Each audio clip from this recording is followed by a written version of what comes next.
What is going on, everyone? Today I'm going to be reacting to your guys' unpopular opinions about the brand new Black Ops 6 Zombies map, Reckoning. We have a lot of hot takes to go through, so let's get right into it. First unpopular opinion is coming from Beast Powers. The main quest is one of the most creative Easter eggs we've had for zombies. Every step has some logic behind it and is integrated well into the map's locations and mechanics. 2 paths for the story during the one weapon quest is something we've never had before, 2 whole boss fights, and a mini boss fight like the Mangler and the Forsaken. Super creative, probably the best Easter egg for Black Ops 6, and I hope that will be the style of Easter eggs moving forward. So I would say I partially agree with this, but not all the way. I don't think it's even in my top 15 favorite Easter eggs of all time, but I definitely think it is still a good Easter egg overall. I really enjoyed hunting it. I think that was one of the best parts about it. It took actually a decent amount of time for everyone to solve it. I believe it was about 10 hours, which is by far the longest hunt we've had probably since Black Ops 4. So that was great. I loved that. But something that's been in common with all Black Ops 6 Zombies maps for me is that the Easter egg hunt itself, and like the first time doing the Easter egg, is way better than replaying the Easter egg, and like it kind of just drops in enjoyment for me as I redo it. And I think the problem with it is it's just not nearly as complex as I think these Easter eggs should be. It's definitely more complex than something like Cold War's Easter eggs, that's for sure, but I feel like the complexity still just isn't there. There definitely is some cool steps. I like the chemistry step that really isn't chemistry, but I think the reason why I enjoyed the hunt so much is because in my brain, I'm thinking this is going to be way more complex than it actually is. So I'm trying to solve it, I'm trying to figure it out, doing all this mental math, and then I realize when it gets solved, it's actually not that complex at all. It's a very simple step, and that goes for pretty much every step in this Easter egg. But I do think quite a few of the steps are pretty fun. A couple of the defense steps where you have to protect something, like for example, there's that one step for the blue Gorgofex upgrade where you have to defend that Klaus from putting something into the computer. Like, that's a cool step, stuff like that. It gives you a little bit of a challenge, but it's not like unfair or anything. I do love that step in the teleportation lab right before the boss fight where you have to flip those beeping red switches when they go on. It's a pretty intense step because you're kind of running from zombies while you have to listen out for the beeping red lever and then you have to quickly interact with it. Like, it's a cool little step. And then the boss fight itself, I do like. I think it is a fun and interesting boss, especially because there's 2 of them. We've never had something like that before where you get to choose between 2 completely different boss fights. We've had 2 different boss fights on multiple maps before, but having to choose between 2 completely different ones that are not similar at all, well, except for the location, obviously that's the only similar part of it, but the actual boss itself is very different. That's a really cool concept. I loved that. The 2 paths for the Wonder Weapon is quite different as well, but I wouldn't say it's like the most different thing ever, because if you go back to a map like Horizondrock, that map kind of works in a similar way where you get to choose which bow you want to go for. Obviously, it's different on co-op because you have to get more bows depending on how many players are in your lobby, but if it's just yourself, you can choose any of the 4 elemental bows to go for. So I would say it's kind of that same idea where you can choose the path and you don't have to do the other ones. The only part that I don't like about this map, though, is the fact that you can't get both of them in the same match and like swap between them. I believe if you hit the mystery box after getting one of them, you could get the other one, but you can't just actually do both quests and then just, like I said, switch between them. I would have preferred that. I think that would have been a little bit more fun. But overall, I do like the fact that you don't have to do both of them for the quest. I do like that.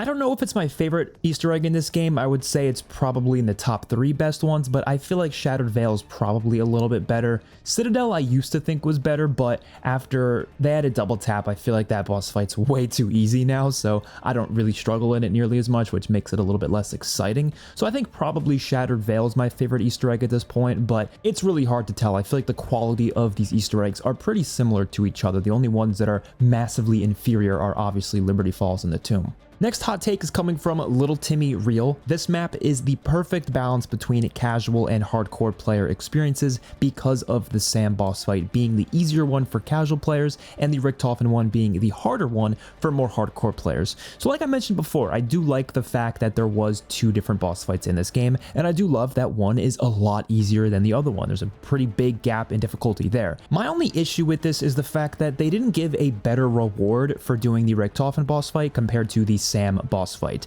I feel like because of how different these are and how much harder the Richtofen one is, they should have given you more stuff to encourage players to do it. Now, I'm going to do it eventually. I still have not actually beaten it yet. I've tried a couple times. I failed. I will try again later, but I would be way more motivated to do it ASAP if there was a really cool reward, like, for example, some sort of universal camo or maybe a blueprint of some sort. I think that would have been really, really cool. They, of course, gave you the gray operator skin for beating the Easter egg as a whole, but it doesn't matter which side you do. You just get that for your first completion, and that's it. And I do think this is going to make it so players are less motivated to do the Richtofen boss fight. A lot of YouTubers and a lot of people who are very, very into Call of Duty Zombies are probably going to do it anyways just for the hell of it, but I do think there's going to be a lot of players who just aren't even going to try the Richtofen boss fight because they tell themselves, well, I already did the Easter egg, why do I have to try to do it again? I don't really care to try a different boss fight. And I think they should try to encourage even casual players to try the really difficult boss fight, and like I said, I just don't think a lot of them are going to. Before we get into the rest of the video, I'd like to show off these really cool Call of Duty Zombies themed Kontrol Freak thumbsticks that will help your accuracy in Call of Duty, but are also just incredibly comfortable and look amazing. And they even come with a Speed Cola and Deadshot Daiquiri perk can, which is so cool. The Speed Cola edition will also give you a digital code for an in-game cosmetic weapon charm in Black Ops 6 Zombies. Use code XpertFusion at the link in the description for 12% off on this and any other Kontrol Freak products. Now let's get back to the video. Next hot take is coming from Lucky Luma. This map feels the closest to an old Zombies map, from the Easter egg steps being hard but most of them making sense, the layout of the map, the enemies like Uberklaus actually being scary and a threat, and the bosses being difficult but fun. It is probably the most fun I've had in modern Zombies, and this map definitely got me more excited for Black Ops 7. So I'm not going to beat the dead horse here and talk about all these modern Zombies mechanics like I always do, because I could go on forever about that, but I think all of those modern systems do hold it back from truly feeling like a classic Zombies map. But I do agree that there are some things about the map itself that do actually feel kind of classic. For example, Uberklaus. Uberklaus does feel like a classic special enemy like the Panzer in the way that it really is terrifying when it shows up on the map. I don't really feel like Uberklaus is that annoying. I felt that way maybe like once when I played co-op and there was a certain round where for some reason we had like 4 of them, but I honestly haven't had that happen since, so I don't really know if that was like a bug or if there was something going on in the Easter egg that made that happen. I don't really know, but I really haven't been annoyed by them since. I think they are a fun special enemy to go up against. They are really challenging, but like I said, in a fun way. But overall, I do feel like the modern mechanics and streamlined systems of Black Ops 6 Zombies do hold it back from really feeling like a classic map. Next hot take is coming from 3 Hermans. It's a deep and involved map. The side quests are great and we haven't found them all. It took 10 to 12 hours to solve the Easter egg, yet the steps make sense and are easy to replicate. I feel as if they struck the perfect balance of a hardcore Easter egg and a modern Zombies Easter egg with this map. It is fun, engaging, and we are literal days in and we haven't figured out the Aetherblade quest yet. I love it, and the verticality was done correctly here as opposed to Die Rise. Now, if you haven't noticed yet, I have been putting a couple of comments in a row here that all talk about this map feeling more like a hardcore classic Zombies experience. And I personally just don't agree that it's close to that. I think it definitely is closer than some of the other Black Ops 6 maps, but I don't think it's quite on the level of something like BO4 or World War II or even some of the BO3 maps. But like this comment said, I do like the fact that it's been taking us a long time to actually solve everything on this map. Now, of course, they did mention the Aetherblade quest here. This is obviously an older comment, and by now they actually have solved the Aetherblade quest. Unfortunately, you can't do the Aetherblade quest unless you have the Mr. Peaks field upgrade, which is not even in the game yet. They were only able to solve it because somehow they were able to get the Mr. Peaks field upgrade into the game. I really don't know how. I think there was some sort of glitch that allowed it to happen, but that allowed them to be able to solve it. And it's just kind of a ridiculous situation because I was thinking, why would they put a side Easter egg in the game that requires you to get something that's not even in the game yet? I mean, if Treyarch came out and said that, I think it wouldn't have been a problem, but I feel like the fact that people were really taking a lot of time to hunt for the Aetherblade quest just for it to turn out to be something we can't even physically do right now unless you do that glitch, it's just quite strange in my opinion. But it is nice to have the Aetherblade in the map though. That is something I've been asking for a while, and it is cool to see. And some of the other side Easter eggs are pretty decent as well. The one thing I do agree with here is the idea that the Easter egg steps being hard to solve but easy to replicate is a good thing. I actually haven't really ever agreed with that statement because I actually like when Easter egg steps are kind of hard to replicate because they're really complex. Therefore, it's going to take multiple attempts before you can actually master them. Now, of course, if you do master them and then they become easy to replicate, that's fine. But I don't like the fact that like a lot of maps nowadays, yeah, it takes some time to solve, but once you know how to do it, it's like a breeze. There's really no thinking about it. You just kind of go right through it. And I kind of wish we went back to Easter egg steps that do actually take a long time to fully master, and to get to that point where you can kind of just do it without even having to think about it, you have to play the Easter egg a lot. I prefer that. I think it just adds an extra skill gap to zombies that I think we kind of need. I'm not saying the whole game has to be uber complex, I just mean certain aspects of some of the Easter eggs I think should be. I just like that more because I think it increases the replayability of a map. I mean, for example, World War II zombies, I frequently go back to it because I still haven't mastered those Easter eggs. So I love to replay those Easter eggs to try to learn them better and get better at them, because at this point, I'm still not very good at those Easter eggs. But Cold War zombies, I have mastered those Easter eggs after the first time doing them. Like anytime I redo them, it's a breeze. I go right through it. There's really not much thinking, and I kind of prefer the experience where it's actually quite challenging and not a breeze to go through. Next hot take is coming from XL Dirty Scopes. This map stands out so much more than the other maps in Black Ops 6 gameplay wise. Obvious things such as the anti-gravity room does change up the gameplay and stop super sprinters, but also the score streaks are much less effective on this map. Mutant injections simply don't work well against the Uber Klaus, so you have to use other strategies. The one weapon gets hate for being weak, but I love how it is the high round strat on this map seems to be balanced quite well. What is weak, however, is the blue variant compared to the green one because its ability is quite lackluster. Finally, I love the quest and the choices that come with it on this map. I actually like how different the layout is of the map and how it has multiple routes and takes a while to learn. As for my negatives, the story is straight trash. The cutscene, although there's multiple of them, they're pretty lackluster, and the map has some interesting areas, but overall does come off as generic looking. Still most likely the best map in Black Ops 6. So there's a lot to break down here. The first thing I want to talk about is the idea of it being very different than the other Black Ops 6 maps gameplay wise. I do like a couple of those elements. For example, the streaks not working as well as they do on some of the other maps. That is true. I don't find myself using mutant injection as often. The chopper gunner is practically useless on a majority of this map. So I do like that aspect of it, but I think the other systems mechanics that they've forced into every single map does still kind of make it feel too similar to other BO6 maps. But I do agree that out of any BO6 map,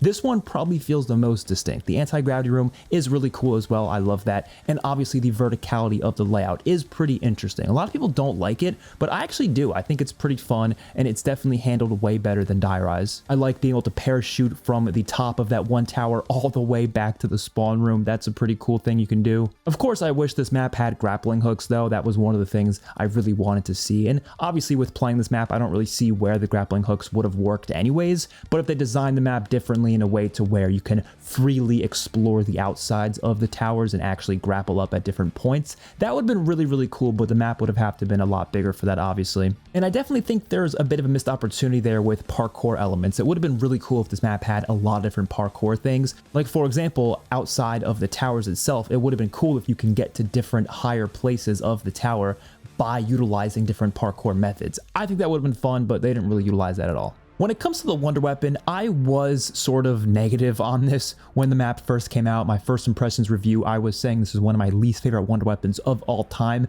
And looking back at it now, I do think I was a little harsh on it. I still don't love it. I don't think it's that fun to use, but I don't think it's necessarily weak. It definitely is a decent wonder weapon, just not nearly as good as maybe it should be. But Treyarch did actually patch it recently. Apparently there was a bug that was causing it to be really inconsistent, and I noticed that. I noticed it was very inconsistent. Sometimes it's pretty good, sometimes it's not good. Apparently that was a bug, and they did seem to patch it, so that is good news. Maybe it's going to be a lot better when I try it out again, but I still just don't think it's that interesting of a wonder weapon. I feel like there's so many concepts of wonder weapons they could do that they haven't done yet, and this wonder weapon kind of just fits in with a lot of the other wonder weapons we've already seen. It doesn't really do much beyond that. It looks great though. Visually, it's gorgeous. Next hot take is coming from Brack Mibbleton. I think the ending cutscene is awesome and the new character designs are very cool. Also, gameplay comes first and I don't care what they do with the story as long as those amazing voice actors come back. So obviously this is in reference to the end cutscene, the big reveal, and if you haven't seen it yet, maybe just skip over this segment, but by now you probably should have seen it, of course. The original characters are returning, and a lot of people have been pretty mixed on this. A lot of people are not happy about it because they did end those characters' storylines back in Black Ops 4. Of course, Richtofen had more to do, but that's because Eddie was still there with Samantha. He was walking into the light, walking into the new universe, so it made sense why Richtofen would be in this world. But a lot of people are confused. Why are there other versions of these characters still out there? Why is Tank Dempsey there? Why is Takeo, Nikolai? Like, people are just confused about that. And I do think they're going to explain it in an interesting way, but I do agree with this take here that gameplay comes first at the end of the day. And obviously this is completely up to opinion. I mean, this entire video is about opinions, but I personally do not play zombies for the story. I think the story is interesting. I'm definitely always following it and I care about it, but at the end of the day, the story could be bad. As long as the gameplay is great, I don't really care that much. There are plenty of maps that don't have very good storylines to it, and yet the gameplay is incredible. I mean, Infinite Warfare Zombies is a great example. I really don't think the story of that game is that great. I don't think it's bad necessarily, but it's not the focus of it, and I don't really care. I still love Infinite Warfare Zombies. I think it's one of my favorites of all time, and I feel the same way about a lot of different maps. Like, it just doesn't really matter if the story isn't the best because I am playing for the gameplay. But I still think the story should be good though. Of course, I want them to care about it. I want them to write things that are interesting and not just do a bunch of nostalgia baiting without actually any purpose to it. And I hope that they can do something interesting with these characters that doesn't just feel like they're bringing them back just for the sake of nostalgia. Hopefully there is something interesting there, and I guess we'll have to wait and see. I don't think the voice actors are going to return, other than obviously Nolan North as Richtofen, but obviously Tom Kane as Takeo won't be able to return because of course he suffered a stroke a while back, and so he's not doing voice acting anymore. So they'll definitely recast him, which isn't like out of left field or anything because they've recasted characters many different times in Call of Duty. I just hope whoever they get to recast as Takeo is actually like close to sounding like Tom Kane as Takeo. They need to do someone who's close to it. I really hate when they recast and it's someone who sounds nothing like the previous character. Next hot take is coming from Autobot Sonic. The ending, while not the best, isn't the worst we've had for a Black Ops Zombies game. I think BO3 is way worse than it. I agree this game has a weaker story than, let's say, Cold War or Vanguard, but I still really enjoyed the characters. This crew has been really entertaining, and I hope they'll still be playable in Black Ops 7. To that last sentence, there actually was a recent leak that said we will be able to play as the Black Ops 6 characters as well as the brand new characters, so you are going to be able to choose between all of them. But I personally don't agree with Black Ops 3 being a way worse ending. I didn't think it was great either. It definitely was a disappointing ending, but I did like it for what it was. Of course, that being the Revelations ending. We didn't get the full picture of it until Black Ops 4, which is usually what happens with these endings. I think that's something a lot of people aren't really taking into account, is that we usually don't get the full picture until the next game. I mean, especially that happened with Black Ops 2's Origins. We had no idea what was going on in that cutscene, and then of course we get into Black Ops 3, we start learning what that cutscene actually meant in retrospect. So the same thing will probably happen here, where we'll learn about what these characters are. Is this a new version of Premise? Is it Premise themselves? I think it's a new version. I think it's a completely different version of these characters, but I'm curious to see who they are and where they come from. Next hot take is coming from Clarky SJ. While the Reckoning story may not be the best, its Wonder Weapon quest is one of my favorite Wonder Weapon quests of all time. Having to go up against the Forsaken once again in a Nathan-styled boss fight is kind of cool. On top of that, the Forsaken taking on a new form with an Uber Klaus is also cool too. I agree with this. I think it's actually one of the best Wonder Weapon quests of all time because of the fact that you have to fight someone in a little like mini boss fight thing before actually getting the Wonder Weapon. That stuff is really cool. It's not the hardest boss, obviously. If you have a decent weapon, you can easily take him out within less than 20 seconds, but it still is pretty cool. Especially the first time I did it, it was pretty exciting. And back to the conversation about the story, like I said, its story is not my main concern, but I do think even beyond just the cutscene, I do agree that the story isn't great because they don't really focus on a lot of what Black Ops 6 already built up, and even a lot of the stuff from Modern Warfare Zombies with the final cutscene with Ava going through that portal with the Shadowsmith. Like, they never focus on any of that in this game, which I thought was quite disappointing. I also think the Chaos stuff was quite disappointing. It just never came up in any of these maps again. It was just for the Sentinel artifact, and that was it. Nothing else meant anything. And the reason I find this to be so disappointing is because they were clearly teasing this Chaos stuff as being something that might be important. important. Like, they might actually have this be a significant part of the story,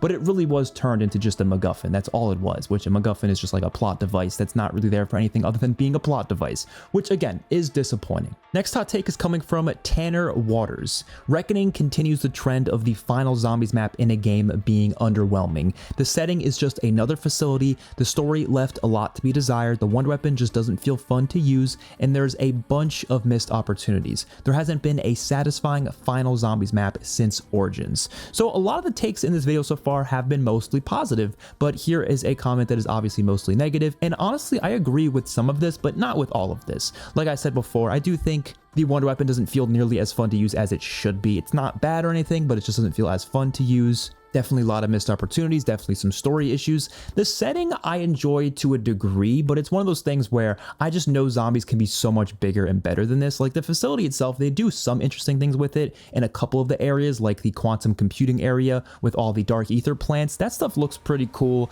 I don't think the mutant research room looks all that bad. It looks pretty decent. Obviously the particle accelerator room looks good as well. Like there's definitely areas that look good, but I think zombies should go far beyond just a standard facility. I mean, we've had so much of that before, and I feel like we need to go back to that crazy stuff that games like Black Ops 3 and Black Ops 4 did. They just had crazy themes, so I can kind of agree with what's being said here. But the one I don't really agree with is the fact that there hasn't been a satisfying final zombies map since Origins. At least in my opinion, there has been quite a few solid DLC 4 maps since then. You go to a map like Revelations, obviously Revelations is one of the weaker maps in Black Ops 3, so I guess you could say it was a little disappointing, but I still think as a whole it was a good map, so I was satisfied by it. Just I always thought that it could have been way better. Kind of feel the same way about Tuggertote, and it definitely could have been a better map, but overall I think it was a good ending, especially story-wise. The Frozen Dawn I think is very underrated. I think that's actually one of the best maps in World War II, one of my favorite maps ever probably, so I've never really agreed with that map being underwhelming, even though I'm sure a lot of people felt that way. Forsaken I can kind of agree with that because, yeah, I don't think it's a bad map, but was it underwhelming? Yeah, I mean the Easter egg was way too easy for the final map in the game, so I can kind of get what's being said here. There has been a lot of final maps since Origins that haven't been very satisfying, but I think there are a few that have been pretty good and have mostly satisfied me. Next hot take is coming from 406 Montana Chad. They should have done more chaos instead of bringing the OG crew back. The OG crew should have stayed dead. So I think definitely the chaos stuff should have returned. And honestly, I hope that Black Ops 8, whenever that comes out, just continues the chaos story from where it left off in Ancient Evil. That's not going to happen, unfortunately. Way too many people hated on the chaos story when it was out, but then there's a lot of people that liked it all the time and still like it nowadays. And I'm one of those people. I always really liked it. And it's not just the story itself. As I mentioned before, I'm playing for the gameplay, I'm playing for the atmosphere. The story's great, but that's not my main concern. What I loved about the chaos story was the locations, the settings, the themes, the bosses. Like everything they did was so crazy, and if Ether can do that, if they can do that with the Dark Ether storyline, then that's fine, but they just haven't been doing that. And I was really hoping that introducing those chaos elements like the Center Artifact was going to lead us to getting crazy stuff like that. Now, don't get me wrong, there is some crazy stuff. I mean, obviously we had a dinosaur boss fight at the end of Shattered Veil. That was great. I loved that, but I think they need to go even further than that. We need to go crazy with it. Like we should be getting a map that takes place in Atlantis, for example. I don't think it's going to happen, but that would be incredible as a DLC map in Black Ops 7, for example, but I guess we'll have to wait and see. I just really want that type of stuff to continue, and I would have loved to have seen the Chaos characters come back as well. Honestly, they still can. Like, they can still do that as part of the story, but at this point, I don't even know if they should do it because they're already so focused on these Black Ops 6 characters as well as the original characters, so throwing in the Chaos crew might be too much at that point. But at least like one map having the Chaos crew would be really cool. I thought they were going to do something like that on Citadel where the Chaos crew isn't physically there, but maybe their ghosts are there and you're like talking to them or something like that. That would have been really cool, but they didn't even do anything with that for some reason. Next hot take is coming from Unstooky.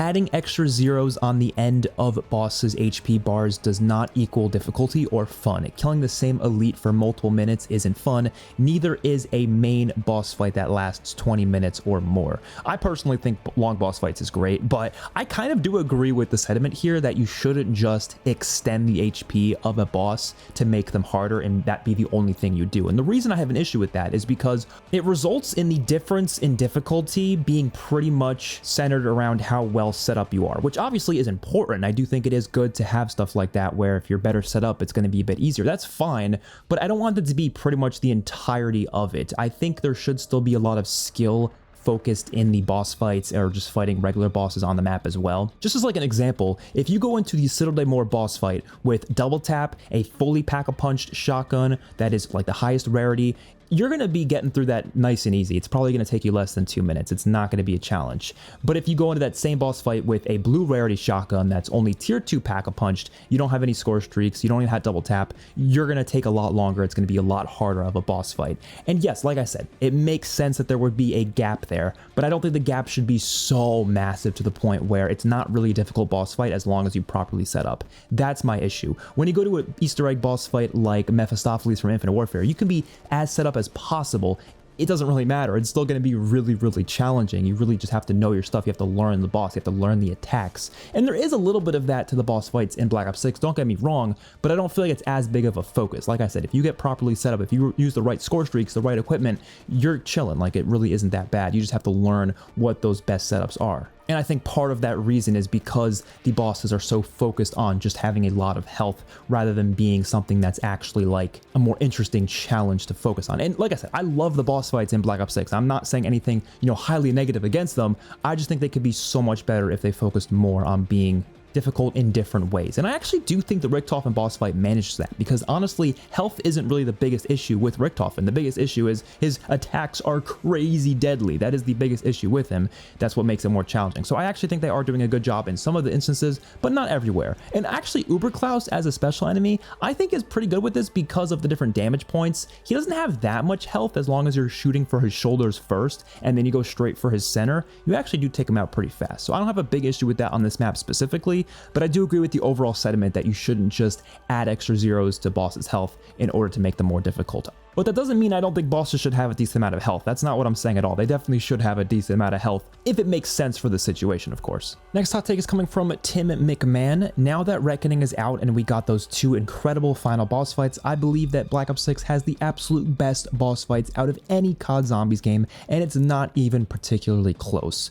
So as I said before, I do really like the boss fights in this game, but I do think they are missing that extra layer of depth because, like I said, the difficulty of them is so heavily focused on are you set up or not. And especially Patient 13 and Guardian, I think got a lot worse when they added in double tap, because those boss fights are stupid easy now if you are well set up with double tap. And even if you bring in a score streak, at least you like immune injection, it's just so much easier. It's kind of insane. But I really do think that Shadow Veil's boss fight and of course the Reckoning's boss fights are pretty difficult still because they were balanced with double tap in mind. It seems like the maps that came out before double tap was introduced was not balanced with double tap in mind. I wish they just didn't make that a problem. They probably could have worked around it. They could have made double tap like not affect those bosses as much in the earlier maps. But regardless, I do still like the boss fights in this game. They're fun. They're really big. The scope is huge. I don't think they're the best in my opinion of all time. I think Black Ops 4 might still take the cake for me. Infinite Warfare as well, just because there's that extra layer of depth in those boss fights that I think I really like. But Black Ops 6 is definitely like top 3 or 4, I would say, out of any Call of Duty game when it comes to the boss fights. World War II Zombies also has some really underrated boss fights. They're really hard, but I think they're really fun. Next hot takes coming from Ryan Clute. The crew returns, David Mason and Menendez return, Transit returns. I think it's pretty clear Treyarch is struggling to make new things good. I'll be on Battlefield. So this is something that I've heard a lot of people say over the past, honestly, like probably 10 years at this point. It hasn't really just been said this year, but the overall idea that Call of Duty as a whole is struggling to make new stuff and they keep reusing stuff from the past. And don't get me wrong, that has definitely been something that's been happening. I mean, I've been complaining about that a lot in Black Ops 6. There's not a lot of new bosses. They keep reusing them from previous games or previous maps, and I do think that is frustrating, but I don't think it's because Treyarch can't do it. The reason they can't is probably because of resources. It's just Activision's not giving them enough to really go all in with it. Therefore, they focus more on bringing stuff back. And also bringing stuff back is just business-wise a lot safer. I mean, look at the Chaos crew in Black Ops 4. Like, even though I would say those are pretty good characters, those were new characters they made, people just didn't really care for them. They kind of just blew over them and just wanted Ether back. And yeah, I don't think they should always give in to that, but they are here, and if it turns out well, we'll see. I have no clue. I definitely don't want this game to be filled with like reimaginings of old maps. I really hope Transit is the only one. Of course, we're talking about Black Ops 7 now, not even Reckoning, but obviously it connects to Reckoning due to the ending cutscene showing the old crew. And like I said, hopefully things go well. We'll just have to wait and see. Next hot take is coming from Celtic. Not implementing the grappling hook is such a mind-boggling decision and a missed opportunity that it feels like a genuine point you have to take away from this map, even though it was never promised and we aren't owed it. I kind of get what's being said here, because even I was saying months ago, if this map doesn't have a grappling hook, it's cooked. Like, that's just such a waste of a map, you know, doing this whole verticality thing and not having the grappling hook as part of it. Like, it sounds just insane. But like I said before, I just think they probably couldn't find a way to make it work with the design they were doing, and they would probably have to put a lot more time into this map in order to make that work. I do think we're going to see the grappling hook next year in Outbreak. I'm almost guaranteed we're going to see an Outbreak, but I just don't think they were able to make it work with a round-based map, unfortunately. Next hot take is coming from OMG Alpha Dog. I really hope they don't nerf the Richtofen boss fight for non-solo players. Yes, it's hard, but it's one of the funnest bosses in COD Zombies. Really enjoy the challenge. So like I said before, I've only done it a few times and I haven't beaten it yet. I'm definitely going to go back to try to beat it in a little bit, but I agree they shouldn't nerf it, but I do think they need to change something about it, because at least a couple of times that I played it, I got insta-killed by him. And look, I like a challenge, but I just think that's kind of unfair. Like, I shouldn't get insta-killed with him when I have Jug, and like, I think I had full armor when I got killed, so it was just kind of ridiculous. But I do think they should keep the challenge though. Like, if you're gonna make it a little bit easier by getting rid of, you know, getting insta-killed, make it harder in another way. I don't know what that other way would be, but definitely still make sure that it stays just as hard as it was before, but maybe with fixing some unfair stuff like getting insta-killed. Next hot take is coming from Garcia. The lack of environmental risk like die rise is disappointing. I actually fully agree with this, but we're in a very different age of COD Zombies now, where there's so many like perks, augments, and things that could save you from fall damage anyways, that I just don't think it would be like the end of the world if you did fall. But I do think it would still be cool, because let's say you didn't have the perks that help you with that, then it would be interesting if the map was designed in a way to where some areas you can just like accidentally fall off. And they do have those, but obviously they have the parachute, so it doesn't really matter. You just automatically have the parachute pulled out. But let's say the parachute was something you had to earn yourself, like you had to actually go get it, and you can only use it for like, you know, a couple times before getting a new one, then maybe those different spots would be a little bit more dangerous. Like, I feel like they could have done something, but they just decided not to. I like that element of die rise. I know it's a hot take. I do think die rise should have had ways to actually make it so you don't die though. Of course, they should have had PhD flopper as something you could actually get on that map, but I like the elements of when you're going through the map, you have to be really careful of where you're stepping. I think that would have been kind of cool on Reckoning. Next hot take is coming from T Miles. It's strong evidence we are in the minimum viable product era. It seems intentionally designed to just be fine, with some cool bits like cool rooms, playing differently with the ether elevators, but it doesn't seem to attempt to want to be great or true to previous editions of the game. It's a bit bland, a bit janky, and the boss spam is yet again more of Black Ops 6's frustrating brain rot style mechanics. Forget Garage Dragons, Zetsubo's plans. Reckoning is a DLC 4, so it is proof that Zombies is just not the same, and I think we need to all collectively talk about that more. So although this is a very like negative thing to say about Zombies, I kind of agree. Like, it is my main concern with the future of Zombies. I like Black Ops 6. I even like elements of Black Ops Cold War, even though I complain about that game so much. But ultimately, the biggest problem with modern Zombies is kind of this, honestly. Like, obviously I complain about the mechanics and stuff, but ultimately it doesn't really feel like any of the maps are trying to be the best. They're not trying to be amazing. They're just trying to be good enough to hold us over until the next content drop. That is what Zombies kind of feels like. Just good enough to get us through the season, so we do the battle pass and maybe we'll buy a bundle or two. They're not trying to be these generational experiences that people talk about 10 years later, which I'm not sure if people will talk about these maps 10 years in the future. Maybe they will, who knows? But I just don't think they're going to have that same staying power as something like Mob of the Dead, Origins, Buried, Der Eisendrache, Shadows of Evil. Like, those maps are the type of maps that people talk about for years and years and years. And I don't think this is the developers' fault at all. Like I've said many times before, it's just a matter of, I don't think this game and these maps are given enough resources for the individual experiences, probably because Treyarch has been making so many consistent Zombies modes in so many straight years in a row. So I do think that holds them back a little bit, so they can't go that extra mile. And even though there's really cool stuff there, the boss fights are incredible. Like I said, they have great scale to them, and that is something that's definitely going to be memorable. Like, there's definitely elements here that are going to be memorable, people are going to talk about for years, but the map as a whole, the experience, I just don't think many people are putting these as like their best experiences ever in Zombies. Some people are, and that's totally fine. Like, you're allowed to feel that way. But when I talk talk to people, I feel like a lot of people, they say, yeah, Black Ops 6 maps are pretty good, but pretty much none of them are cracking their top 5. Again, exceptions, but I don't normally see people putting these maps in the conversation of being some of the best ever made. Sometimes people say that when they first come out. Like I remember when Citadel first dropped, everyone was like, oh my god, top 5 map of all time. And then a couple weeks later, they're not even, it's maybe like a top 15, maybe top 20 for them. Like it's just crazy how quickly some of these maps fall off. And like I said so many times before, they really are made to be like good first impression maps. Like it's exciting to hunt for them. It's exciting to do the boss fight for the first time. But I think the mechanics and the systems and the lack of uniqueness,